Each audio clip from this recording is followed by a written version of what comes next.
નમસ્કાર વિદ્યાર્થી મિત્રો, હું ભાવેશ વાળા આજના વિડીયો લેક્ચરમાં દરેક વિદ્યાર્થી મિત્રોનું હાર્દિક સ્વાગત કરું છું. વિષય બાયોલોજી, ચેપ્ટર નંબર 16 પર્યાવરણીય સમસ્યાઓ. તો વિદ્યાર્થી મિત્રો, આજે આપણે કૃષિ રસાયણો અને તેની અસરો વિશે ડિટેલમાં વાત કરીએ. તો સૌપ્રથમ નાનો એવો ક્વેશ્ચન જોઈએ. ક્વેશ્ચન: કૃષિ રસાયણો એટલે શું? કૃષિ રસાયણો એટલે શું?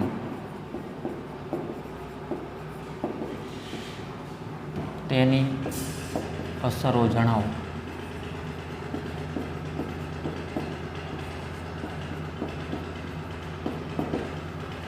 કૃષિ રસાયણો એટલે શું? તેની અસરો જણાવો. તો જોઈએ આન્સર. જે તમે આરામથી સમજી શકો કે કૃષિ રસાયણો, કૃષિ એટલે કે ખેતી, અને ખેતીવાડીમાં જે વપરાતા રસાયણો હોય તેને કૃષિ રસાયણો કહેવાય. જોઈએ આપણે વર્ણનમાં, જેથી વધારે ક્લિયર થાય. પાકોનું ઉત્પાદન વધારવા માટે, પાકોનું ઉત્પાદન વધારવા માટે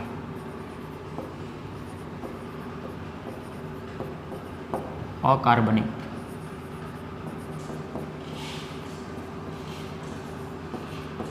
ખાતરો અને જંતુનાશકોનો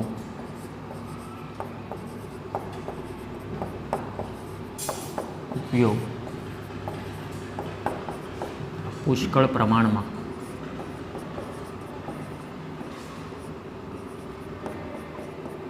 થાય છે. હાલ જંતુનાશક, તૃણનાશક,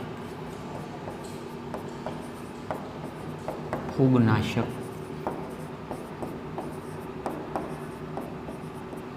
વગેરેનો ઉપયોગ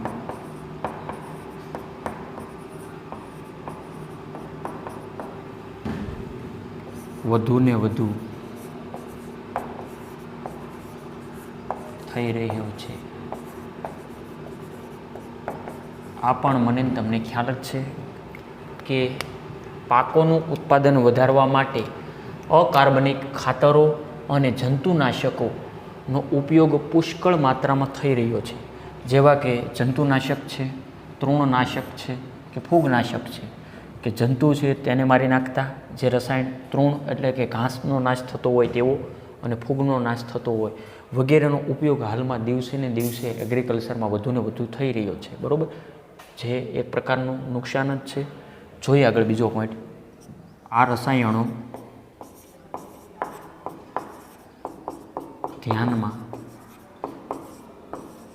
ન લેવાયેલા સજીવો માટે પણ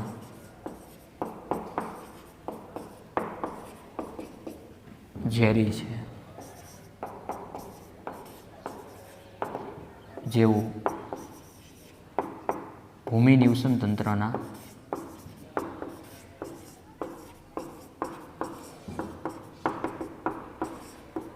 અગત્યના ઘટકો છે. અને આ ક્વેશ્ચન માટેનો લાસ્ટ પોઈન્ટ: રાસાયણિક ખાતરોની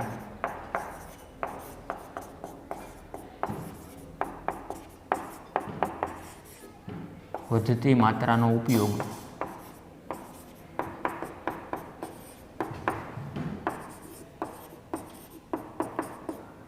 જલજ નિવસન તંત્ર અને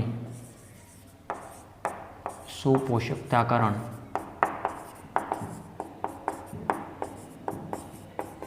ને સામસામે કરી શકે છે. પરિણામે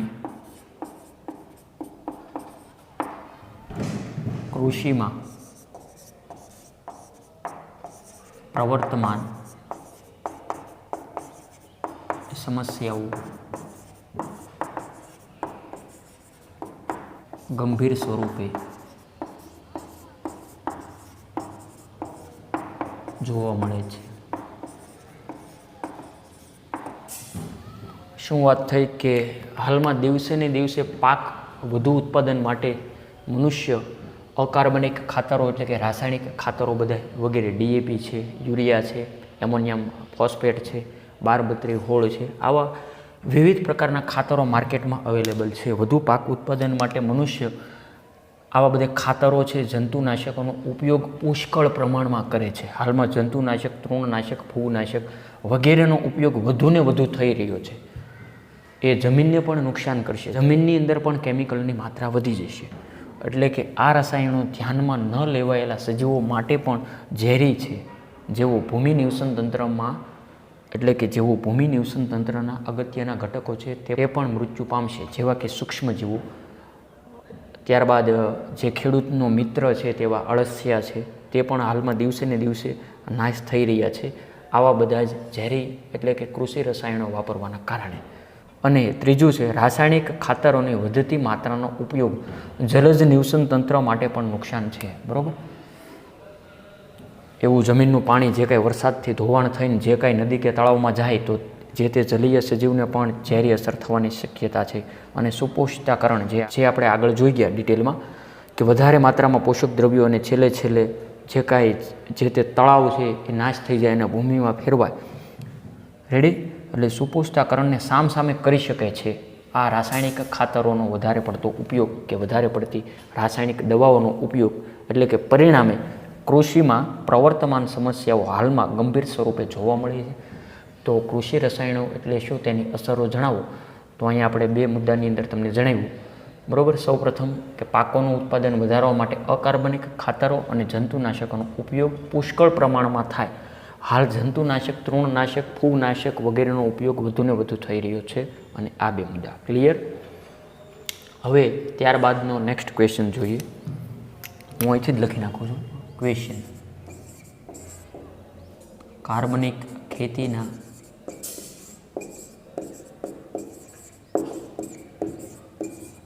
ફાયદાઓ જણાવો.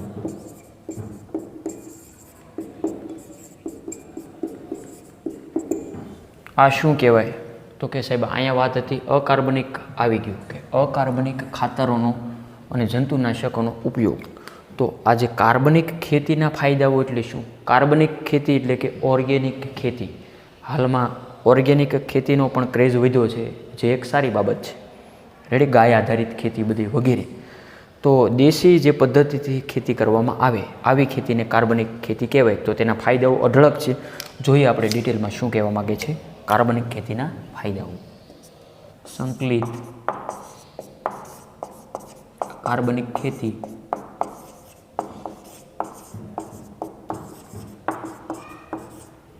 એક ચક્રીય કદી કચરો ઉત્પન્ન ન થાય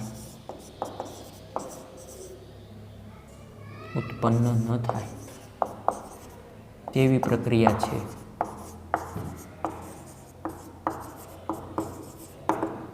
અહીં એક પ્રક્રિયામાં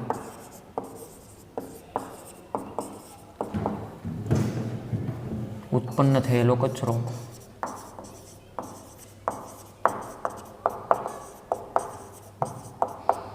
બીજી પ્રક્રિયા માટે પોષક દ્રવ્યો તરીકે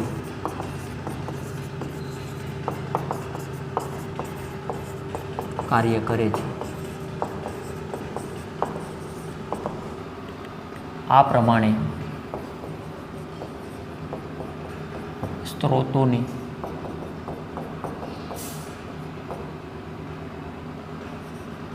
મહત્તમ ઉપયોગિતા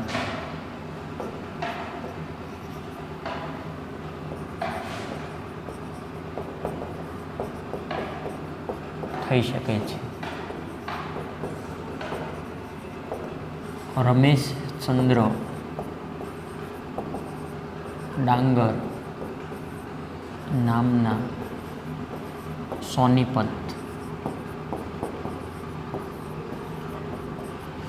એટલે કે હરિયાણાના એક ખેડૂત આ જ કાર્ય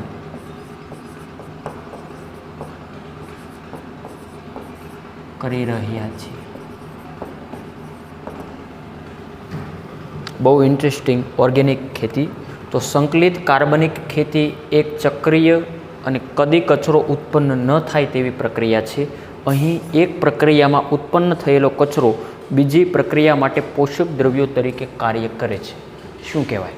હવે દાખલા તરીકે ઓર્ગેનિક ખેતી, કે દાખલા તરીકે આ વર્ષે કોઈ ઓર્ગેનિક ખાતર ખેતીની અંદર દાખલ કર્યું અથવા સાણિયું ખાતર નાખ્યું, તો તેનો ફાયદો ભલે અત્યારે આ વર્ષે ન મળે તો બીજા વર્ષે તેનાથી વધારે સારો મળે, અને ત્રીજા વર્ષે બીજા વર્ષ કરતાં પણ સારો ફાયદો મેળવી શકાય. અને ઓર્ગેનિક ખેતી માટે રાખવામાં આવતા જે કાંઈ ઢોર એટલે કે પશુઓ, તો તેનું ચાણ મળમૂત્રનો જે ખાડો કરીને મોટો ઉકરડો કરવામાં આવતો હોય, તો આ છાણિયું ખાતર એ અત્યારે વેસ્ટ છે પણ બીજા વર્ષે બેસ્ટ કામમાં આવશે. રેડી? તો એ જે અત્યારે આપણને લાગે છે આ વેસ્ટ એક પ્રકારનો કચરો જે આગળના વર્ષ માટે અથવા નેક્સ્ટ વર્ષ માટે ફાયદાકારક 100% છે.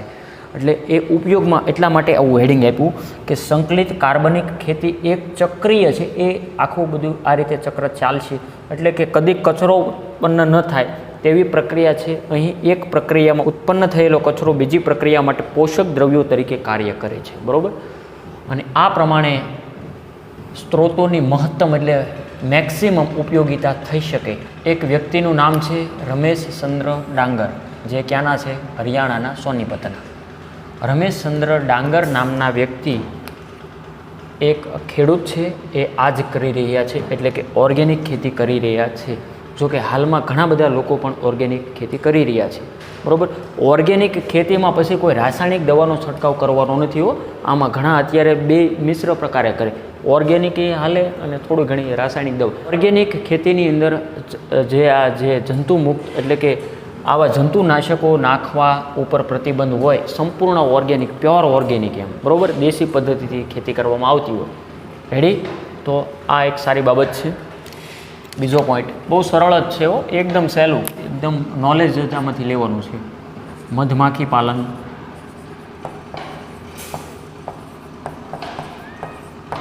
ડેરી વ્યવસ્થાપન,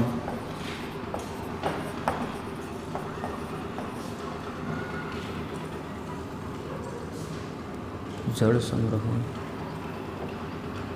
સંગ્રહણ અને સેન્દ્રિય બનાવટ,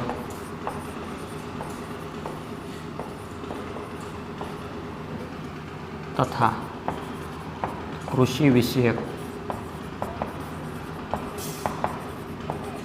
કાર્ય વગેરેનો સમાવેશ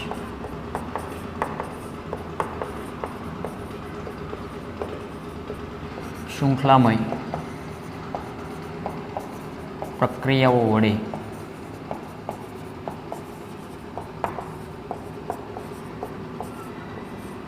કરી રહ્યા છીએ,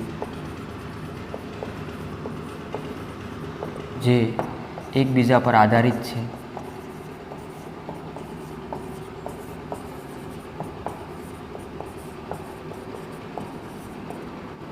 આ રીતે તે આર્થિક રીતે પરવડે અને લાંબો સમય ચાલે તેવી પ્રવૃત્તિ બની શકે છે.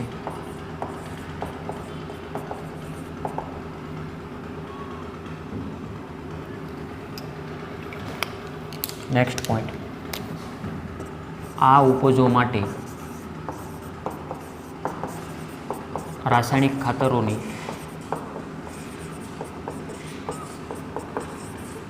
જરૂર પડતી નથી.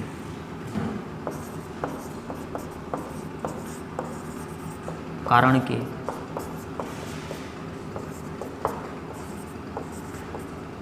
પશુધનના ઉત્સર્ગ પદાર્થો જેવા કે છાણ, ગોબર વગેરેનો ખાતર તરીકે ઉપયોગ કરાય છે.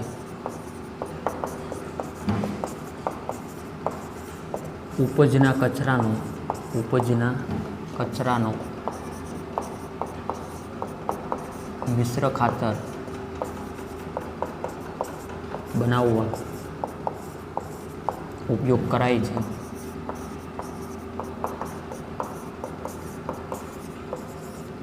જે કુદરતી ખાતર કે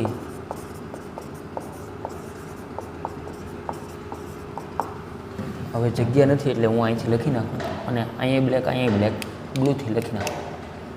કુદરતી ગેસ એટલે કે બાયોગેસ બનાવવા વપરાય છે. અને છેલ્લો મુદ્દો, જગ્યા નથી એટલે હું અહીંયા લખી નાખું. શ્રી ડાંગરે દ્વારા સ્થાપિત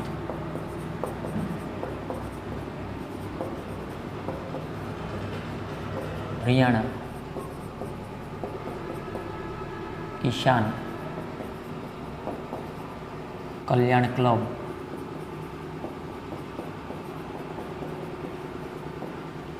હરિયાણા કિસાન કલ્યાણ ક્લબના પ્રવર્તમાન સભ્યો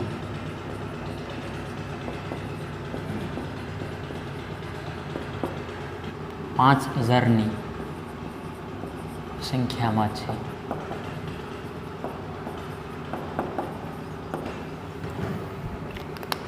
તો વિદ્યાર્થી મિત્રો, તમે સમજી શકો આરામથી કે હરિયાણાના ખેડૂત સોનીપતના રમેશચંદ્ર ડાંગર એ મધમાખી પાલન હોય, ડેરી વ્યવસ્થાપન હોય, જળ સંગ્રહણ હોય, સેન્દ્રિય ખાતર હોય તથા કૃષિ વિષયક કાર્ય વગેરેનો સમાવેશ શૃંખલામય પ્રક્રિયાઓ વડે કરી શકાય, જે એકબીજા પર આધારિત છે. આ રીતે આર્થિક પરવડે અને લાંબો સમય ચાલે તેવી પ્રવૃત્તિઓ બની શકે.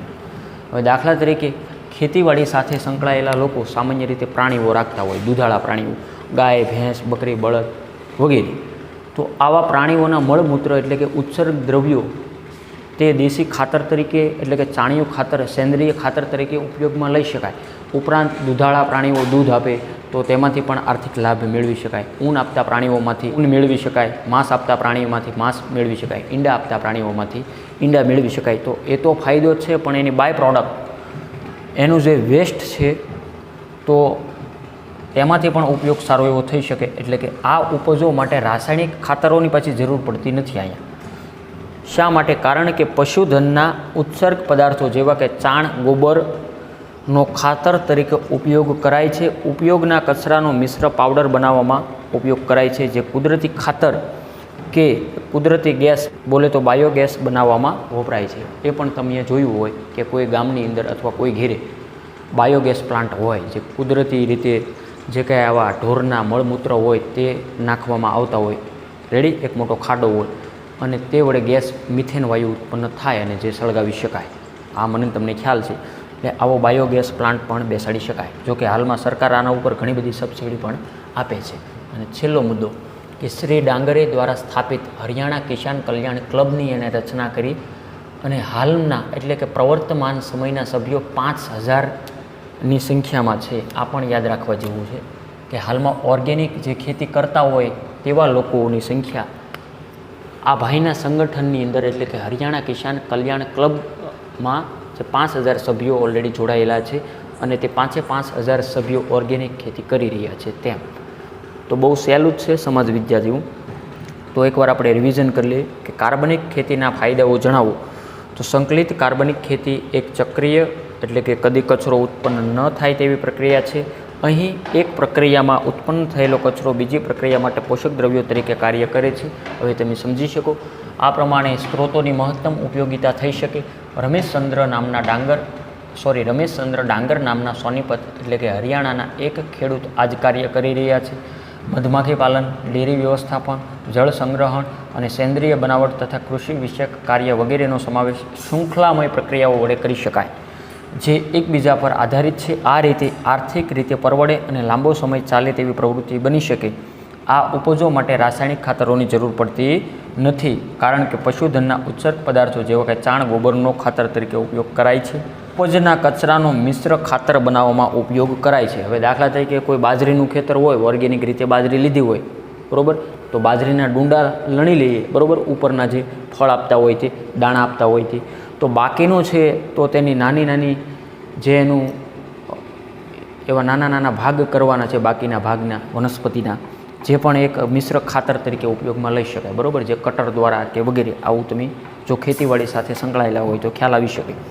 એટલે કે મિશ્ર ખાતર બનાવવામાં ઉપયોગ કરાય છે. કુદરતી ખાતર કે કુદરતી ગેસ બોલે તો બાયોગેસ બનાવવામાં વપરાય છે. આવું બધું.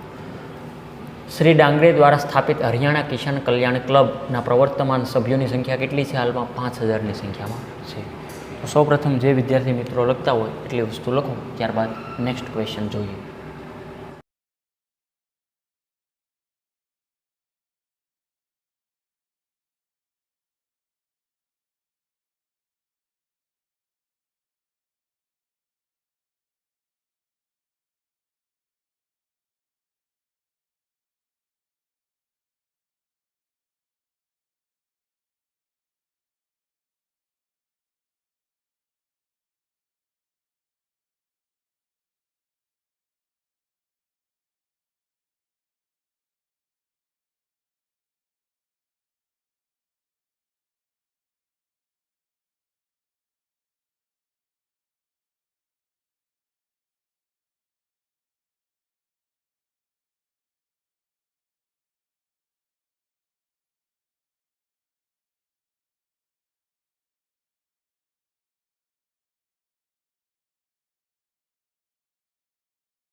ત્યારબાદ વિદ્યાર્થી મિત્રો રેડિયો એક્ટિવ વેસ્ટની વાત કરીએ તો સૌપ્રથમ લખીએ તેનો ક્વેશ્ચન.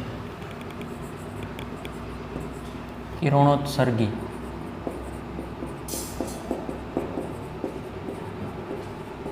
કચરાની અસરો અને નિકાલ માટેની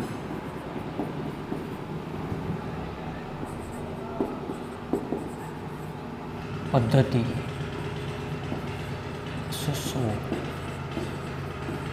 શું કહેવાય?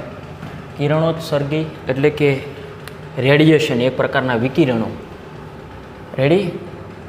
કિરણોત્સર્ગી કચરાની અસરો શું શું થાય અને તેનો નિકાલ માટેની પદ્ધતિઓ જણાવો કે સૂચવું. તો જોઈએ આન્સર. શરૂઆતના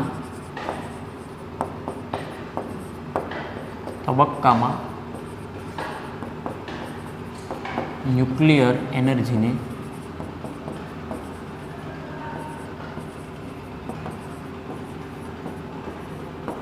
વીજળી ઉત્પન્ન કરવા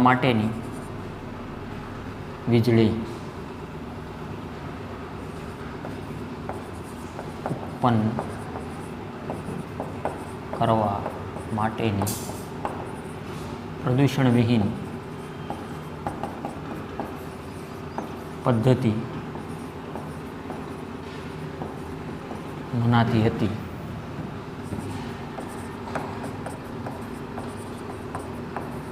ત્યારબાદ ખ્યાલ આવ્યો કે તેના ઉપયોગની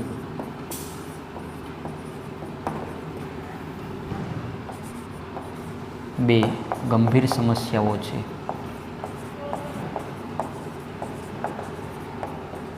એમાં નંબર 1, આકસ્મિક ઝરણ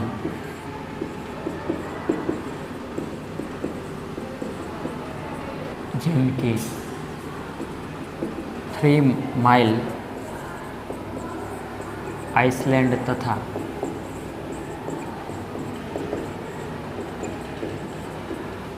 ચર્નોબિલ ઘટનાઓ અને બીજું છે નંબર 2,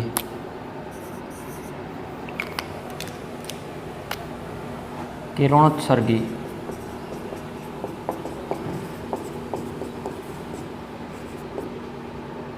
કચરાના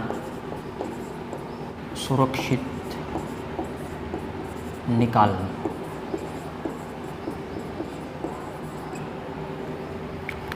તો શું કહેવા માગે, શરૂઆતના તબક્કામાં ન્યુક્લિયર એનર્જીને વીજળી ઉત્પન્ન કરવા માટેની પ્રદૂષણ વિહીન પદ્ધતિ મનાતી હતી. જોકે વાસ્તવમાં એવું નથી, પણ આ જો અહીં આપી દીધું કે ત્યારબાદ ખ્યાલ આવ્યો કે તેનો ઉપયોગ બે ગંભીર સમસ્યાઓ સર્જી શકે, જેવી કે આકસ્મિક ઝરણ એટલે કે શું, એટલે કે લીકેજ. હવે દાખલા તરીકે જે તે પ્લાન્ટ હોય ન્યુક્લિયરનો, તે કોઈ જગ્યાએથી લીકેજ થયો હોય તો, જેમ કે 3 માઇલ આઇસલેન્ડ તથા ચર્નોબિલ ઘટનાઓ, એટલે કે આ સ્થળોએ આવી કંઈક ઘટનાઓ બની હતી, લીકેજ થયું હતું અને જેના કારણે લોકો મૃત્યુ પામ્યા હતા. શું અસરો થાય એ પણ હમણાં નેક્સ્ટ મુદ્દામાં વાત કરું. બીજી કે કિરણોત્સર્ગી કચરાનું સુરક્ષિત નિકાલ કરવું તે પણ એક મોટો પ્રોબ્લેમ છે. શું અસરો થઈ હતી તેની આપણે વાત કરીએ, અથવા શું અસરો જોવા મળે. કિરણોત્સર્ગી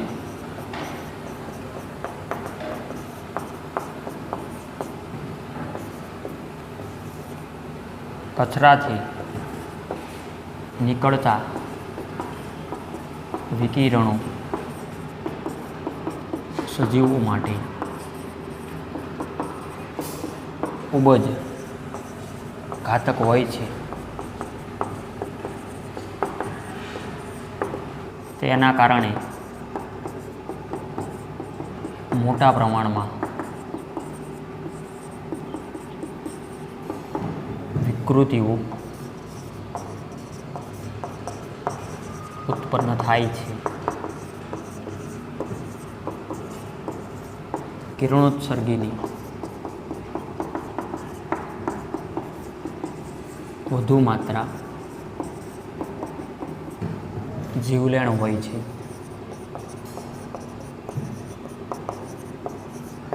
પણ ઓછી માત્રાથી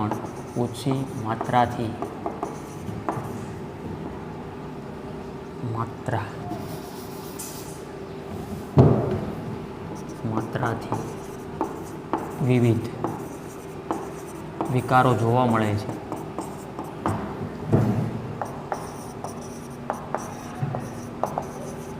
સૌથી મોટો ખતરો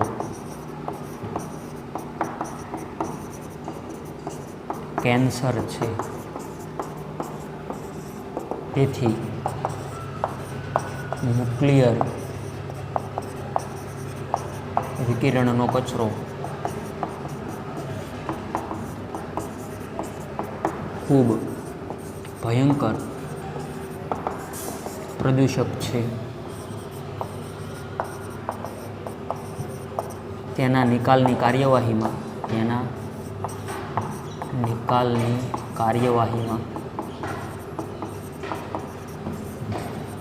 સાવચેતીની જરૂર પડે છે અથવા રહે છે.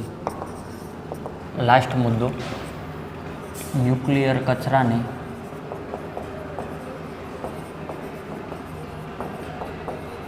પૂર્વ સારવાર આપ્યા પછી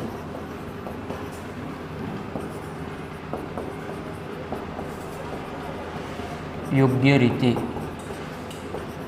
કવચ ધરાવતા સંગ્રાહકો એટલે કે ટાંકીઓમાં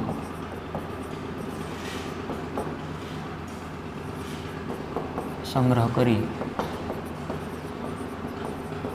પૃથ્વીની સપાટી નીચે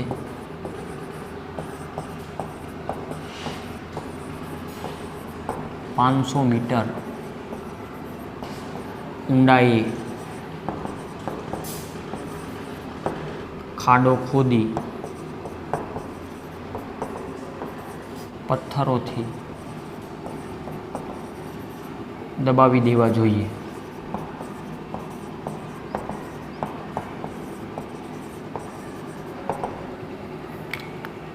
શું વાત કરી આ બે મુદ્દામાં? તો કે કિરણોત્સર્ગી કચરાથી નીકળતા વિકિરણો સજીવો માટે ખૂબ જ ઘાતક છે, નુકસાન કરે, ડેમેજ કરે, જેના કારણે મોટા પ્રમાણમાં વિકૃતિઓ ઉત્પન્ન થાય, અને વિકૃતિ ઉત્પન્ન થાય તો જનીન બંધારણની અંદર ફેરફાર થાય તો નવા નવા લક્ષણો આવે. આ હું તમે જાણીએ છીએ વિકૃતિ કે કિરણોત્સર્ગીની વધુ માત્રા જીવલેણ હોય. જો વધારે માત્રામાં વિકિરણો શરીરમાં દાખલ થાય તો માણસનું મૃત્યુ પણ થઈ શકે, પણ ઓછી માત્રાથી વિવિધ વિકારો એની અસરો જોવા મળે. અને સૌથી મોટો જો ખતરો હોય તો તે છે કેન્સર. હાલમાં જેનું ભયંકર સ્વરૂપ તમે જોઈ શકો. હાલમાં દિવસે ને દિવસે કેન્સરના દર્દીઓની સંખ્યામાં વધારો થઈ રહ્યો છે. તેની ન્યુક્લિયર વિકિરણનો કચરો ખૂબ ભયંકર પ્રદૂષક છે. તેથી આવશે ને અહીં, તેથી ન્યુક્લિયર વિકિરણનો કચરો ખૂબ ભયંકર પ્રદૂષક છે અને તેના નિકાલની કાર્યવાહી સાવચેતીમાં, એટલે કે સાવચેતીની જરૂરિયાત રહે. તો આની સાવચેતી એટલે કે આ જે વિકિરણો દ્વારા જે કાંઈ આવો ઉત્સર્ગ દ્રવ્યો નિકાલ, એટલે કે આવા કચરાનો નિકાલ કેવી રીતે કરવો ન્યુક્લિયર કચરાને પૂર્વ સારવાર આપ્યા પછી યોગ્ય કવચ ધરાવતા સંગ્રાહકો એટલે કે ટાંકાઓમાં શું કરાય છે? તો કે મોટા મોટા બેરલ હોય, જે ટીપણાઓ આપણી ભાષામાં, આવા બેરલને દાખલા તરીકે આની અંદર ન્યુક્લિયરના વિકિરણો ભરી દેવાના છે અને સીલ કરી દેવાનું છે ઉપરથી ઢાંકણું, જેથી વિકિરણો લીકેજ ન થાય. રેડી? આવા બેરલને એટલે કે આવા ટાંકાઓનો સંગ્રહ કરી પૃથ્વીની સપાટીથી, આ યાદ રાખજો આંકડાકીય માહિતી, 500 મીટર ઊંડાઈએ ખાડો કરવાનો છે. 500 મીટર ઊંડો ખાડો કર્યો, માની લો આ છે 500 મીટર ઊંડો ખાડો. મીટર એટલે કે 3.25 ફૂટ અંદાજે, 5 તેરીને 1500 કે 1600 ફૂટ સમથિંગ છું. રેડી? હવે આવું ટીપણું છે એને ઉપરથી નાખી દેવાનું છે. આ દાખલા તરીકે આ બેરલ છે એવું માની લો. મોટો પાણો છે તેની મદદથી એને બાંધી દેવાનું છે. રેડી? દોરડાની મદદથી, જેથી સરળતાથી એ છૂટી ન જાય ને ઉપર ન વહી આવે. એટલે આ રીતે આવા ટીપણાઓ અંદર નાખી દેવાના છે, આવા વિકિરણ ભરેલા. ઊંડો ખાડો ખોદી પથ્થરોથી દબાવી દેવા જોઈએ અને ઉપર માટી બાટી નાખી દેવાની, એટલે જેથી આની અસર બહુ ન થાય કે નહીવત થાય.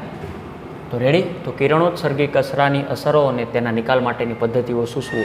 તો શરૂઆતના તબક્કામાં ન્યુક્લિયર એનર્જીને વીજળી ઉત્પન્ન કરવા માટેની પ્રદૂષણ વિહીન પદ્ધતિ માનાતી હતી. ત્યારબાદ ખ્યાલ આવ્યો કે તેના ઉપયોગની બે ગંભીર સમસ્યાઓ છે, જેવી કે આકસ્મિક ઝરણ એટલે કે લીકેજ, જેમ કે 3 માઇલ આઇસલેન્ડ તથા ચર્નોબિલની ઘટના. એટલે આવી જે તે સ્થળે ઘટના બનેલી તો તેનું નામ આપી દીધું. એટલે આમાં ગભરાવમાં 3 માઇલ આઇસલેન્ડ, કોઈ આઇસલેન્ડ ઉપર આવું જે કંઈ બનેલું, અથવા ચર્નોબિલની ઘટનાઓ, આ બધું ઓલ્ડ સિલેબસમાં હતું, અત્યારે ફક્ત નામ જ આવે છે. અને બીજું કે કિરણોત્સર્ગી કચરાની સુરક્ષિત નિકાલની આ બે મોટી સમસ્યાઓ છે, અને કઈ રીતે કે તેની અસરો શું થાય તે પણ હમણાં મેં વાત કરી, અને કેવી રીતે તેનો નિકાલ કરી શકાય. તો આ રીતે વ્યવસ્થિત તમારે જવાબ આપવો જરૂરી બને કે કિરણોત્સર્ગી કચરાની અસરો, રેડી, અને નિકાલ માટેની પદ્ધતિઓ શું તો આપણે જણાવી દીધું. તો વિદ્યાર્થી મિત્રો, ત્યારબાદનો નેક્સ્ટ ટોપિક છે ગ્રીન હાઉસ ઇફેક્ટ, જે આગળના ધોરણોની અંદર પણ આવી ગયું. આપણે વિસ્તૃતમાં નેક્સ્ટ વિડીયો લેક્ચરમાં ડિસ્કસ કરશું. તો વિદ્યાર્થી મિત્રો, આજનો વિડીયો લેક્ચર એટલે સુધી રાખીએ.